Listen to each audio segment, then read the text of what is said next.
अच्छा बच्चों, कल हमने क्या पढ़ा था? परिस्थिति और भूमिका। तो उसमें हमने अध्ययन किया था कि परिस्थिति किसे कहते हैं। परिस्थिति दो प्रकार की होती है, एक अर्जित और दूसरी प्रदत्त। प्रदत्त परिस्थिति क्या है?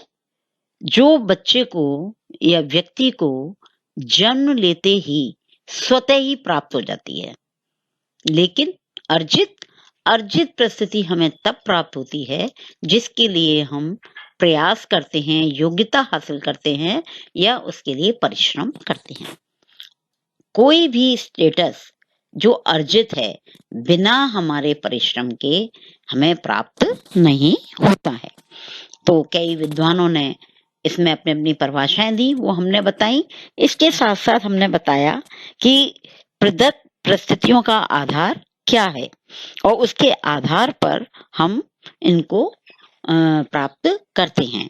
और दूसरा हमने बताया कि अर्जित परिस्थितियों का निर्धारण किस आधार पर होता है, वो भी हमने कुछ पॉइंट्स आपको कल बताए।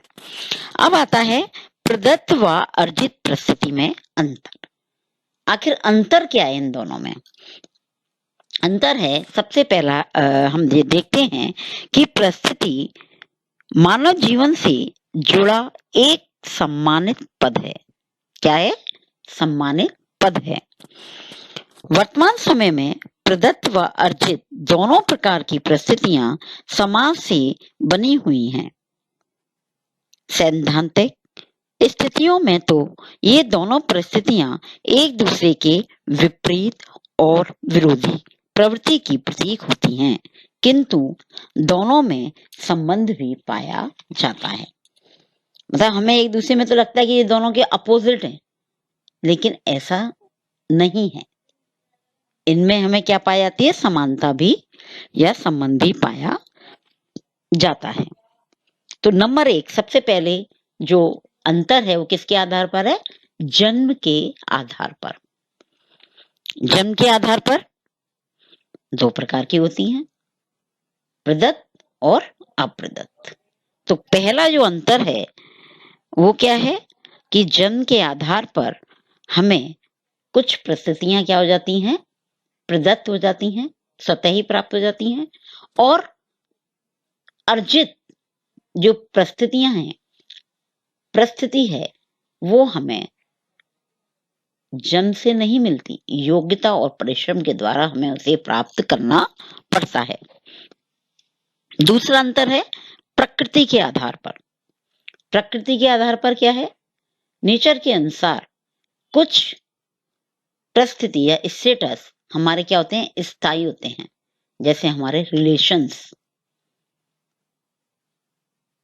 जैसे हमारे कार्यशैली,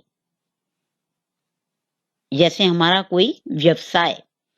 तो क्या है? प्रकृति के आधार पर ये क्या है? स्थायी हैं। और कुछ स्टेटस हमारे क्या होते हैं?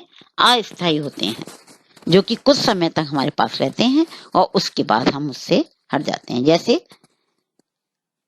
हम कहीं नौकरी करते हैं तो उस समय हम जो पद हमें प्राप्त है, जैसे एक विद्यालय के अंदर, स्कूल के अंदर एक प्रिंसिपल, एक शिक्षक, एक चपरासी, एक क्लर्क, इस तरह के अलग अलग पदों पे हम रहते हैं। और ये क्या है? अस्थायी हैं, हमेशा नहीं रहेंगे। एक टाइम पीरियड के बाद हम उससे क्या हो जाते हैं? निवृत्त हो जाते हैं। सेवानिवृत्ति हम जैसे कहते हैं, उससे हम हो जाते हैं। फिर बाद में हम जो व्यक्ति है वो आम जीवन जैसा है वो व्यतीत करता है। तो ये क्या है? अस्थायी, प्रकृति के आधार पर। तीसरा है महत्व के आधार पर। महत्व के आधार पर कि किस स्टेटस का कितना महत्व है। तो इसमें हम देखते हैं एक परंपरागत समाजों में और एक आधुनिक समाजों में।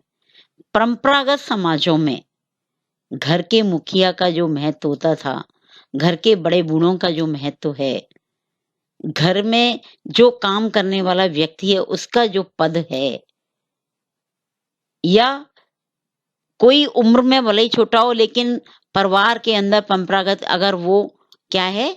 उच्च पद पर है, तो समाज के अंदर उसको क्या दिया जाता है, महत्व दिया जाता है। लेकिन उसी तरह से जो अंतर है अर्जित में, आधुनिक समाज के अंदर एक छोटा व्यक्ति अगर उच्च पद पर है और एक बड़े उम्र का व्यक्ति अगर निम्न पद पर है उसी श्रृंखला में, तो वो बुजुर्ग व्यक्ति या अधिक उम्र का व्यक्ति छोटे उम्र के व्यक्ति को क्या करेगा, सम्मान देगा, महत्व देगा और उसको आदर देगा। तो ये किसके आधार पर हुआ, महत्व के आधार पर। नेक्स्ट है सांस्कृतिक आधार पर। सांस्कृतिक आधार पर हम देखते हैं हमारे जो वैल्यूज हैं, यानी कि भावनाओं, मूल्यों और इनमें से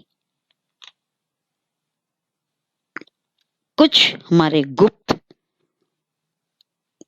कार्यक्रम हैं उनके आधार पर। तो इस तरह से सांस्कृतिक आधार पर कई बार हम भावना कहते हैं ये बुजुर्ग है, या हमारा ये बच्चा है, या हमारे मूल्य हैं, वैल्यूज हैं, मापदंड हैं, उनके आधार पर, या इनमें से कुछ नहीं। तो ये सांस्कृतिक आधार पर है। फिर आता है नेक्स्ट सुरक्षा के आधार पर। सुरक्षा के आधार पर भावना होती भी है और नहीं भी होती। नेक्स्ट है निर्धारण तत्वों के आधार पर, जो हमने पहले बताया अभी आपको कि प्रदत्त या स्टेटस के कुछ निर्धारण तत्व हैं, जिसमें बताइए लिंग, आयु, शिक्षा, व्यवसाय। इसके आधार पर भी क्या होता है, हमें प्रदत्त और अप्रदत्त यानी कि अर्जित और प्रदत्त जो स्टेटस हैं उनमें अंतर पाया जाता है। लिंग के आधार पर ये लड़की है, ये लड़का है, तो भाई निर्धारण तत्व है, अब वो तो स्वतः ही है। अब लड़का है तो लड़की बन नहीं सकती, और लड़की है तो लड़का नहीं बन सकता। आयु के आधार पर जो बड़ा है तो है और जो छोटा है वो छोटा है। ऐसी प्रकार से शिक्षा के आधार पर जो अनपढ़ है वो तो वैसे ही काम करेगा, जो पढ़ा लिखा है वो समाज में स्टेटस पा जाएगा। और व्यवसाय के आधार पर पूंजीपति हैं, उच्च व्यवसाय हैं, अच्छे व्यवसाय हैं, टाटा बिरला आदि ऐसे काम करने वाले व्यवसाय हैं, तो उनका स्थान समाज में ऊंचा है। प्रदत्त भी हो सकता है और अर्जित, उन्होंने अर्जित भी कर सकते हैं कि अगर आज हम बहुत गरीब निम्न पद पर हैं और व्यवसाय के द्वारा हम उच्च बन सकते हैं।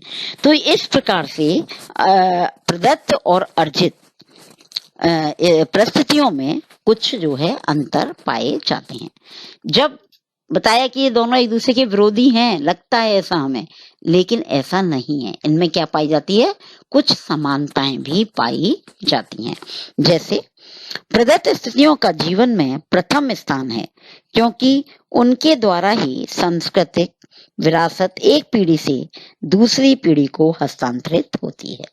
पहली जो समानता क्या है कि प्रदत्त जो स्टेटस है जीवन का प्रथम स्थान है, क्योंकि इसके द्वारा ही हम एक पीढ़ी से दूसरी पीढ़ी को अपनी परंपराओं को, विरासत से मतलब अपनी परंपराओं को, अपने मूल्यों को, अपने रीति रिवाजों को, अपने धार्मिक कार्यों को एक पीढ़ी से दूसरी पीढ़ी को हस्तांतरित करते हैं। अब आता है दूसरा, यही व्यक्ति के सामान्य लक्ष्य को क्या करती हैं, तय करती हैं, जिनके आधार पर व्यक्ति को प्रशिक्षण दिया जाता है। तो हम क्या करते हैं, इसके आधार पर व्यक्ति को प्रशिक्षण देते हैं। नेक्स्ट जो समानता है, इनके द्वारा ही उन व्यक्तियों का निर्धारण होता है जो किसी पद पर कार्य करेंगे। समझ में आई बात, कि यही व्यक्तियों का निर्धारण करते हैं कि कौन व्यक्ति क्या कार्य करेगा। एक डॉक्टर है तो डॉक्टर का काम है मरीजों को देखना, एक अध्यापक है तो अध्यापक का काम है बच्चों को पढ़ाना, ज्ञान देना। नेक्स्ट है प्रदत्त पद को सुरक्षा की भावना प्रदान करते हैं, जो अर्जित पद कभी प्रदान नहीं कर सकते। अर्जित परिस्थितियां प्रतिस्पर्धा को जन्म देती हैं, लेकिन जीवन के पक्ष प्रतिस्पर्धा का विषय नहीं बनाए जा सकते। कहने का तात्पर्य है कि जो प्रदत्त परिस्थितियां हैं हमारी, वो क्या करती हैं, व्यक्ति को सुरक्षा की भावना प्रदान करती हैं। जैसे एक बच्चा एक परिवार में जन्म लेता है तो वो अपने आप को पूर्ण रूप से सुरक्षित पाता है, कि उसे पता है कि उसकी देखभाल करना, उसके खान-पान, रहन-सहन, हर चीज़ छोटी से बड़ी चीज़ का ध्यान रखने के लिए कौन है? उसका परिवार है। लेकिन अर्जित परिस्थितियाँ हमें ये सुरक्षा प्रदान नहीं करती। अर्जित परिस्थितियाँ क्या है? अंदर प्रतिस्पर्धा लाती हैं और अच्छा वो आगे निकल गया, मुझे अब इससे आगे निकलना है। वर्क करना है हमें। अगर हमें आगे बढ़ना है, अगर हमें ऊँचा स्थान प्राप्त करना है, तो हमें परिश्रम करना ही पड़ेगा। लेकिन जीवन के पक्ष प्रतिस्पर्धा का विषय नहीं बनाए जा सकते हैं। ठीक है?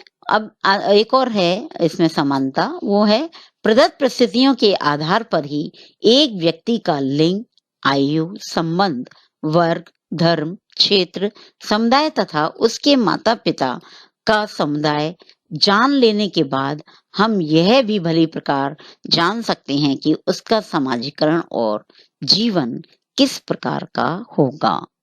तो जब हम इतने सारे बिंदुओं को जान लेते हैं, तो हम समझ लेते हैं कि ये व्यक्ति किस प्रकार से पला-पोसा है और समाज के लिए क्या कार्य कर सकता है।